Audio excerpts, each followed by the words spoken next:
সবাই ময়মনসিংহ গাঙ্গিনাপাড় চেনেন। আর এখানে দেখতেছেন একটি মেয়ে এবং মাতবর সহ এলাকার সকলে আছেন। তো গাঙ্গিনাপাড় থেকে একটি মেয়ে ভাগিয়ে নিয়ে আসছেন আমাদের এই ভাই। তো তার ফ্যামিলির কেউ মেনে নিচ্ছে না, কেন মেনে নিচ্ছে না আজকে আমরা জানার চেষ্টা করব। তো আপনারা সকলে আমাদের পাশে থাকবেন।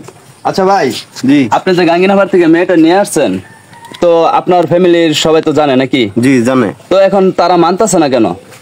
মানতেছে না, আমি মেয়েটা আনছি, তারা মানতেছে না, তাদেরকে জিগান।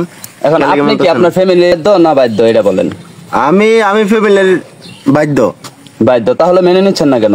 মেনে নিচ্ছে না কেন তাদের কি একটু জিগান, আমি তো বলতে পারতেছি। তো যাই হোক প্রিয় দর্শক, আমরা ছেলের বাবার কাছে জানতে চাইবো। তো ভাই আসসালামু আলাইকুম। ওয়ালাইকুম আসসালাম। আপনার ছেলে একটি মেয়েকে ভাগিয়ে নিয়ে আসছে, তো আপনি মেনে নিচ্ছেন না কেন? মেনে নিতেছে না? কিরম জায়গাতে বাগায় লয়েছে এটা তো শুনছেন আপনি নাকি? জি আমি শুনছি। আমার কি মান সম্মান থাকবো এলাকা? এই এলাকার ফুলাফান যা আছে সব গাঙ্গিনাপাড় জানুন। এরা যে আমার ভাই তাইবো আজ হেলা আমার মান সম্মানটা কই যাইব? মুখ দেয় তার মানুষের। ঠিক আছে, আপনার মান সম্মানের বাস্তা আছে, তো আপনার ছেলে তো নিয়ে আসছে নাকি? হ্যাঁ, তো আপনার ছেলে নিয়ে আসছে, আপনারা মেনে নিচ্ছেন না কেন? ছেলে ছেলে চোখে তো রঙিন স্বপ্ন, এত বুঝে না, এত বুঝার বয়স হয়েছে না। তারপর তার বয়স হয়েছে না? হ্যাঁ না, তো এখানে মাতবর আছে, তো আমরা মাতবরের কাছ থেকে জানতে চাইবো যে আসলে বিষয়টি কি হয়েছে। মাতবর সাহেব, এখানে আসলে মূলত ঘটনা হইতেছে ভালোবাসা পবিত্র একটা বিষয়। ছেলে যেহেতু ভালোবাসা নিয়ে আসছে, সে তো ভালোবাসা তো অপরাধ না। আর মেয়ে, তোমার কি সম্মতি? তুমি কি তোমার কি কিছু বলার আছে? বলো কি থাকে। মাতবর সাহেব হ্যাঁ আর কি জিগাইন? আমরা জিগাইতেন না, আমরা কি বাড়ির কেউ না? খারাপ মনটা কইতাছে। আরে ভাই, আরে এটা মাতবর আছে গেলি বিচার করবা লাগি না? খারাপ কি জায়গা বেটা? মাতবর আছে, মাতবরের বিচার করবা। এক পরিমাণ দিতে খারাপ। এই কথা বলেন। হ্যাঁ মাতবর একজন কোক, হ্যাঁ। আর একটা ছেলে লাইবো, এটা কি মাইন্ড নাম নাকি? হ্যাঁ, মেয়ে তো আর পাড়ার জন্মগ্রহণ করছে না, মেয়ে তো আর পাড়ার হয়ে আইছে না। পাড়া তৈরি করার মতো এই যে যারা আর কি মারে, স্টিঙ্গি মারে, আবল তাবল বলে, এটার জন্য দায়ী ওরা। আপনি আপনার ভালো জায়গা থাকেন, এই তো সবকিছু ভালো। ছেলে তো প্রেম করে আসছে, প্রেম করে নিয়ে এসেছে, ছেলে তো জোর করে নিয়ে আসে না। মেয়েকে জোর করে নিয়ে আসছে? এই তোমার জোর করে আনছে না, আমি ওরে ভালোবাসি, তার জন্য আমি ওর সাথে। ওর বাবা মা মাইনা নিতে না, ওর বাপ ভাই কেউ মাইনা নিতেছে কি? তুমি কি চলে যাবা? না, আমি ওরে ভালোবাসি আসছে, আমি কেন চলে যাব? আমি ওর সাথেই সংসার করব। আমি সংসার এই তোর কি মতামত কি? আমি হ্যারে আনছি, আমি হ্যারেই বিয়া করবো।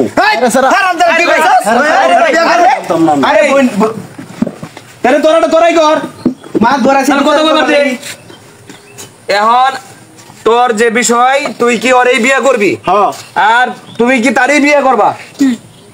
ঠিক আছে তো কথা। এখন শুনেন ভাই, বিষয়টা হচ্ছে ছেলে নিয়ে আসছে, মেয়ে প্রেম করে নিয়ে আসছে। এই মেয়ের তো আর অপরাধ নাই। মেয়ের স্বপ্ন হইলো যে হ্যাঁ এখানে থাকিয়া ভালোভাবে একটা জীবন যাপন করব, সংসার করব, এটাই তার আশা। এখন ওই জায়গা তৈরি করার মতো হাজারো ছেলে আছে, কিন্তু হাজারো কি ছেলে আছে ওখান থেকে একটা মেয়ে না আদর্শভাবে সংসার দিয়ে হেরা তার জীবন পরিচালনা করাই দিব। এটা তো মেয়ের দোষ না। আরে ভাই শুনুন, সেরা তো আমার, আমনের তো না। এটা আমার ঘর, আমার বাড়ি থাকবো, আমার লয়া চলন লাগবো। একই কথা কইতেছ। ছেলে এত ভদ্র, তুমি এত ভদ্র, তুমি কেমন ছেলে বেটা জন্ম দিছো? তোমার ছেলে হেন যে বেটা মেয়েদের সাথে হোস্টি নষ্টি করে, বেটা আমাদের ছেলে ফেলে নাই। এটা হে গান বারবার হে তাহলে তাহলে আপনার একটু জায়গা গিলা ফার্মিয়া। এ আজকে তুমি তো বাজো আমি বহুত ভালো বাচ্চারা তো মাছ বসাবো তো বালা। আগের বউ গেছে কি? এই যে ভালো হবে না, কোনো গ্যারান্টি আছে মিয়া? নড়ি না বড়ি জায়গা লড়ি তাই মিয়া ভালো হইবো। আমরা এই ফারো সেরি মানে নিতাম না। হ্যাঁ, এটা আমরা এটা মানি না। তো তুই একটা রিকশা লাগছে রে। এই গা বস বস এসেটা বালাই আর বাচ্চা ধরে দিস। হ্যাঁ হ্যাঁ বাবা এটা। আরে ভাই ধরে বাচ্চা ভাই বিচার করো। আপনারা এত উদ্দেশ্য হইতে শুন গেলি। আচ্ছা আপা তো এটা মানে বাপ মা আছে? আমার বাপ মা ভাই বোন কেউ নাই। আমার মানে আমার জন্মের পর থেকে আমি মানে ওখানেই ছিলাম, ওখানে অনেক কষ্ট করে আমি মানুষ হয়েছি। তো ও আমাকে ভালোবাসে, আমি ওর অনেক ভালোবাসি। ও আমাকে নিয়ে আসছে, আমি ওর সাথেই থাকতেছি। ভাই আগে যাই হইছে না হইছে, যেহেতু তারে আনছে নেই, এখন বিয়া করে দেন। কারণ প্রেম ভালোবাসা হচ্ছে একটা পবিত্র জিনিস। এই শালা রে ভাই চুপ থাও মিয়া। এটা হল আমার কথা। আমার ভাই কি বলছ? যদি বিয়া করে হরে আমি তেজ করে দেব তারে। বড় ভাই শুনেন, আমরা কি চান? আমরা ছেলে সুখ চান তো নাকি? হ্যাঁ সুখ চাই। সুখ চান তো তারা দুজনে বিয়ে করে যদি সুখে থাকে তাহলে তো আর আপনার আপত্তি নাই।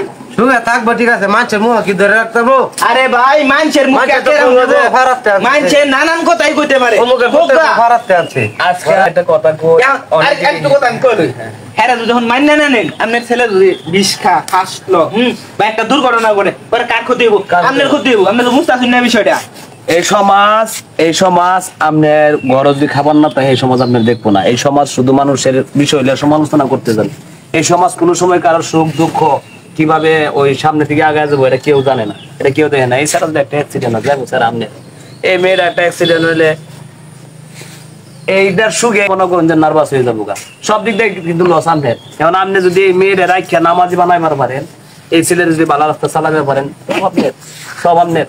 আমার পুত্রের গ্যারান্টি আছে এক মিনিট তুই বেশি কথা বলবি না মাদার আমি এরে বিদেশ পাঠায় দিই, ঠিক আছে?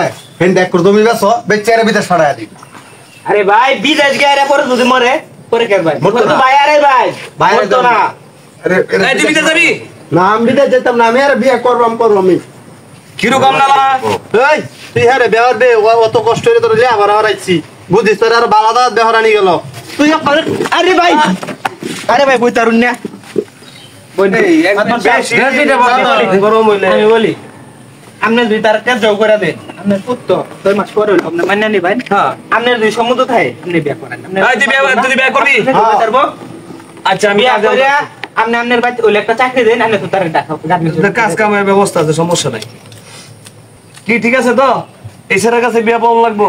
তুই বিয়ে করবি আমি এত নাই আমি গেলাম গা আপনি আমরা করুন লাগবো না মাদর সাহেব আমরা গেলাম গা। আপনি দেই মাছ বল, মাছ বল। বুঝিস ভাই চাইছ তুই বললো হারাম একজন বালা পথে যদি চলবার চায় আপনারা চলবার দিতেন না ভাই আয়ো তো